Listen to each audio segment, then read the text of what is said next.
What's going on, y'all?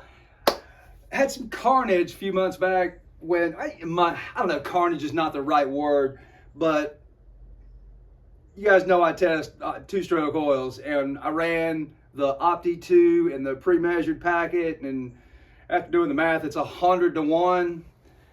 And this MS400C that's got performance work done to it did not like Opti 2. So here, I'll show you what I got and then where we're going with this. This video is not meant to bash or talk trash about Opti 2. It just didn't work for my situation here at 100 to 1. Anyway, I think that's a big ask. Regardless, you know, here's my plug. Here, let me see if I can't get that to focus in a little bit better. I haven't done a thing with this. You know what I mean? It's not like it, you know, ran lean. You know, I mean, I don't have like a white colored auto tune. Did its thing. It did the best to tune for all conditions. I did flush the crankcase because I did have, you can go back and look at that video.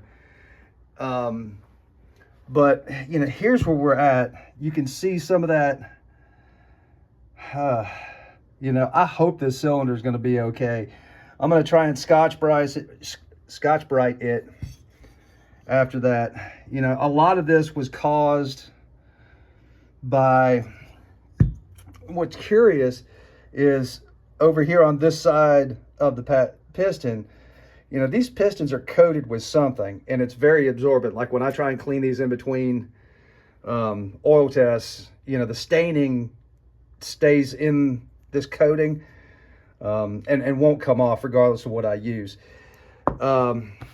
Here's what a brand hammer new piston looks like. I don't even want to touch it with my greasy hands. But this is a magnesium piston and it's light as a feather. You know, the strato type pistons are by nature heavier because there's more mass in order to carry that strato charge. But, you know, this comes with a new needle bearing from Steel and some fresh circlips. I had people say, well, man, your air filter, da da da da da da. You know, there's my air filter, da da da da da. You know, nothing heard in there.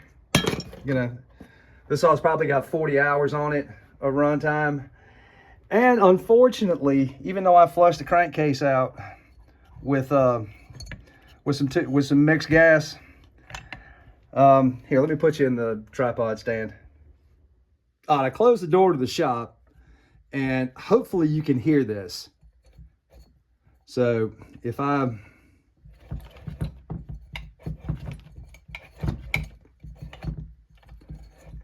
it's really hard to do with, but anyway, I can hear a little bit of bearing noise. So I'm gonna split the case and at least throw a flywheel side bearing in here.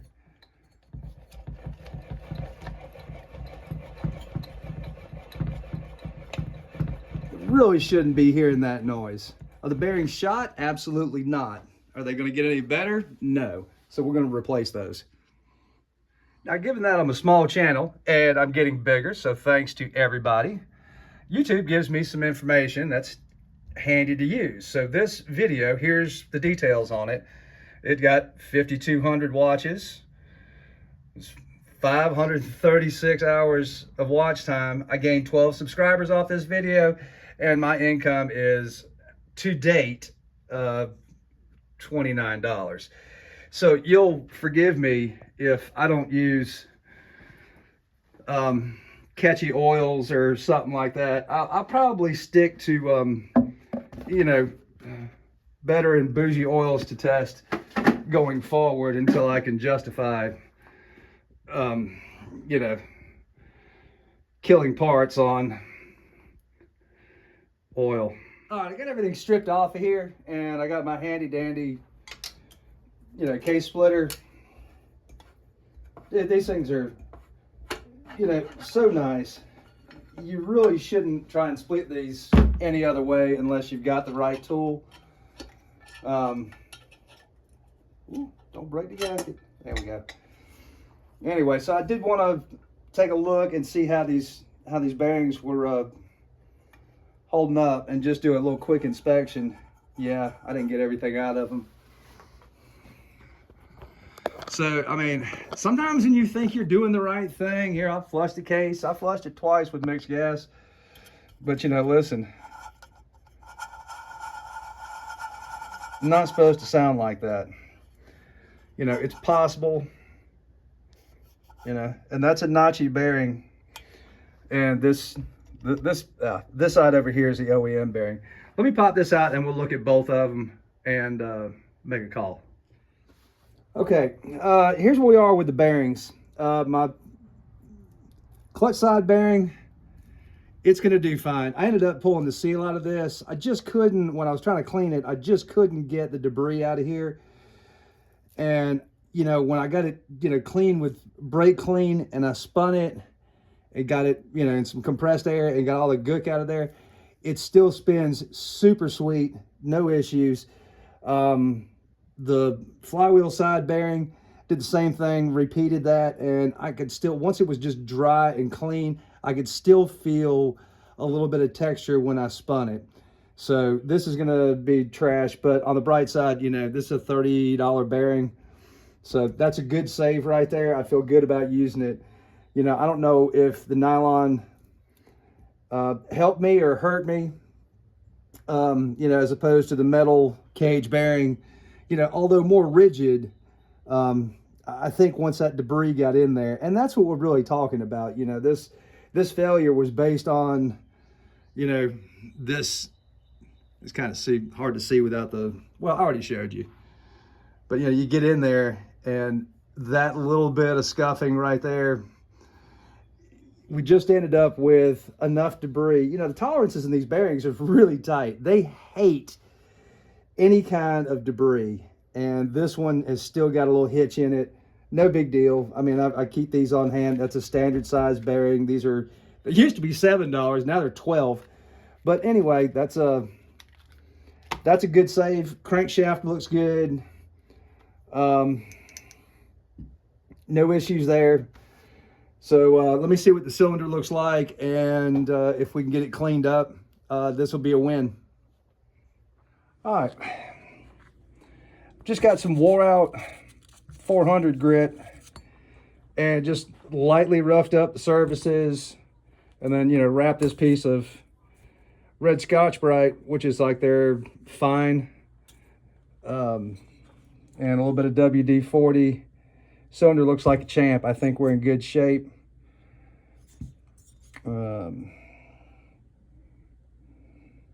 All that hazing and glazing and stuff like that, I think we're good to go.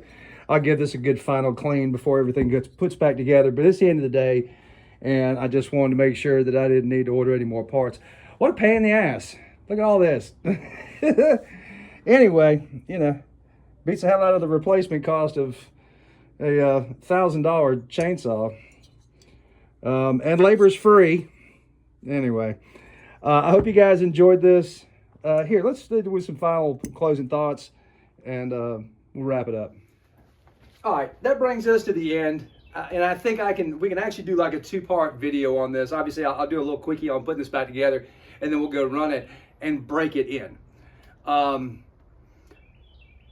I've ported many brand new saws. People have either sent me or brought me, you know, locally. Most of my port work and stuff I do locally. I kind of like that handshake thing. I've done a few stray ones from people that don't live near me. That's a whole nother story in itself. But taking a brand new saw that's got about 2 to 3 minutes of run time on it at the factory, and then taking the top end off, I can't tell you how many times I have, and it's not always, and it's not any specific brand, but there's been some clearancing on that initial, you know, break-in run, and there'll be a fair amount of, you know, fine metal, you know, from wherever, you know, any rough edges on the piston or anything like that. But it's curious. So it's nice to actually take it apart, flush out the case a little bit, and then, you know, do the port work and get it back together. Yeah, and it happens more often than you think. So anyway, when this goes back together, we'll do kind of like a, you know, a little break-in thing. I mean, my idea is pretty simple. The factory has already broke it in for you. Just go run it with good gas and good oil. And that's what we're gonna do. You know, I'll take it outside, run it for a few minutes, make sure everything's cool, and then we'll take it to the wood lot and run it like I stole it. we'll tear it down and see what it looks like after that. But everything should be fine. Again, I'm glad labor's free on this, and I'm doing it right. So anyway, sit tight, and I'm pretty sure I'll probably break this in on Sabre at 40 to 1.